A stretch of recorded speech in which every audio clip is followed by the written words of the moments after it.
Bapa kami yang di surga, kembali pagi ini Tuhan kami mau mendengarkan firman-Mu. Urapi kami dengan kuasa Roh Kudus-Mu untuk kami dapat mengerti, memahami dan merenungkan firman-Mu, supaya dapat menjadi kekuatan dan pelita bagi setiap langkah kami, untuk kami dapat mengerti, memahami tentang siapa Engkau, firman-Mu yang bekerja di hidup kami, dan juga perintah-perintah-Mu. Terima kasih Bapa di surga, di dalam nama Yesus kami sambut firman-Mu dengan kuasa urapan Roh Kudus-Mu. Dengan sukacita pagi ini kami sambut. Haleluya, amin. Pembacaan firman Tuhan pagi hari ini terambil dari kitab Injil Markus pasal 15 ayat 20b sampai dengan ayat yang ke-47. Dan Markus pasal 15 ayat 20b sampai dengan ayat yang ke-33 dengan perikop Yesus disalibkan. Terdapat juga di kitab Injil Matius 27 ayat 32 sampai 44, Lukas 23 ayat 26 dan 33 sampai 43, serta Yohanes 19 ayat 17 sampai 24 yang berbunyi demikian. Kemudian Yesus dibawa keluar untuk disalibkan. Pada waktu itu lewat seorang yang bernama Simon orang Kirene, ayah Alexander dan Rufus, yang baru datang dari luar kota, dan orang itu mereka paksa untuk memikul salib Yesus. Mereka membawa Yesus ke tempat yang bernama Golgota, yang berarti tempat tengkorak. Lalu mereka memberi anggur bercampur mur kepadanya, tetapi ia menolaknya. Kemudian mereka menyalibkan dia, lalu mereka membagi pakaiannya dengan membuang undi atasnya untuk menentukan bagian masing-masing. Hari jam 9 ketika ia disalibkan, dan alasan mengapa ia dihukum disebut pada tulisan yang terpasang di situ, Raja orang Yahudi. Bersama dengan dia disalibkan dua orang penyamun, seorang di sebelah kanannya dan seorang di sebelah kirinya. Demikian genaplah nas Alkitab yang berbunyi, ia akan terhitung di antara orang-orang durhaka. Orang-orang yang lewat di sana memuja dia, dan sambil menggelengkan kepala, mereka berkata, "Hai engkau yang mau merubuhkan bait suci dan mau membangunnya kembali dalam 3 hari, turunlah dari salib itu dan selamatkanlah dirimu." Demikian juga imam-imam kepala bersama-sama ahli Taurat mengolok-olokkannya di antara mereka sendiri, dan mereka berkata, "Orang lain ia selamatkan, tetapi dirinya sendiri tidak dapat ia selamatkan. Baiklah Mesias, Raja Israel itu turun dari salib itu, supaya kita lihat dan percaya." Bahkan kedua orang yang disalibkan bersama-sama dengan dia mencela dia juga. Kemudian Injil Markus pasal 15 ayat 33 sampai dengan ayat yang ke-41,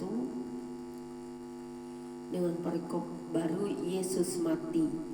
Kemudian terdapat juga di Matius 27 ayat 45 sampai 6 dan Lukas 23 ayat 44 sampai 49, serta Yohanes 19 ayat 28 sampai 30.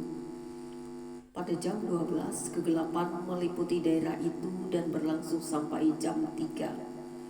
Dan pada jam 3 berserulah Yesus dengan suara nyaring, "Eloi, Eloi, lama sabachthani," yang berarti, "Allahku, Allahku, mengapa engkau meninggalkan aku?" Mendengar itu beberapa orang yang berdiri di situ berkata, "Lihat, ia memanggil Elia." Maka datanglah seorang dengan bunga karang, mencelupkannya ke dalam anggur asam, lalu mencucukkannya pada sebatang bulu dan beri Yesus minum, serta berkata, "Baiklah, kita tunggu dan lihat apakah Elia datang untuk menurunkan dia." Lalu berserulah Yesus dengan suara nyaring dan menyerahkan nyawanya. Ketika itu tabir bait suci terbelah dua dari atas sampai ke bawah.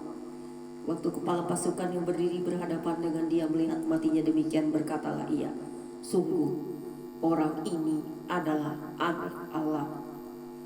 Ada juga beberapa perempuan yang melihat dari jauh, diantaranya Maria Magdalena, Maria ibu Yakobus muda dan Yoses, serta Salome. Mereka semuanya telah mengikut Yesus dan melayaninya waktu ia di Galilea. Dan ada juga di situ banyak perempuan lain yang telah datang ke Yerusalem bersama-sama dengan Yesus. Kemudian Injil Markus pasal 15 ayat 42 sampai 47. Dan perikop baru Yesus dikuburkan. Terdapat juga di Matius 27 ayat 57 sampai 61, Lukas 23 ayat 50 sampai 56, Yohanes 19 ayat 38 sampai 42 yang berbunyi demikian. Sementara itu hari mulai malam, dan hari itu adalah hari persiapan, yaitu hari menjelang Sabat. Karena itu Yusuf orang Arimatea, seorang anggota majelis besar yang terkemuka, yang juga menanti-nantikan kerajaan Allah, memberanikan diri menghadap Pilatus dan meminta mayat Yesus. Pilatus heran waktu mendengar bahwa Yesus sudah mati. Maka ia memanggil kepala pasukan dan bertanya kepadanya, apakah Yesus sudah mati? Sesudah didengarnya keterangan kepala pasukan, ia berkenan memberikan mayat itu kepada Yusuf. Yusuf pun memberi kain lenan, kemudian ia menurunkan mayat Yesus dari salib dan mengapaninya dengan kain lenan itu. Lalu ia membaringkan dia di dalam kubur yang digali di dalam bukit batu. Kemudian digulingkannya sebuah batu ke pintu kubur itu. Maria Magdalena dan Maria ibu Yoses melihat kemana Yesus dibaringkan. Sampai di sini pembacaan firman Tuhan. Alkitab pagi hari ini, semoga kita semua diberkati dengan firman Tuhan dan selalu kita menjadi anak-anak terang yang dapat mengerti, memahami tentang karya Yesus Kristus di dalam kehidupan kita.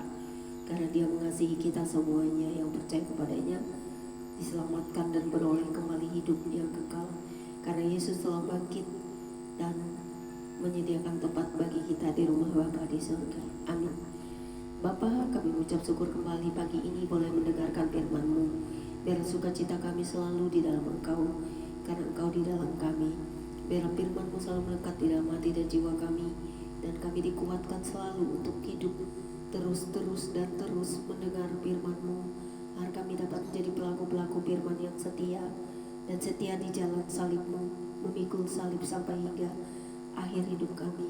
Terima kasih Bapa, di dalam nama Yesus, amin.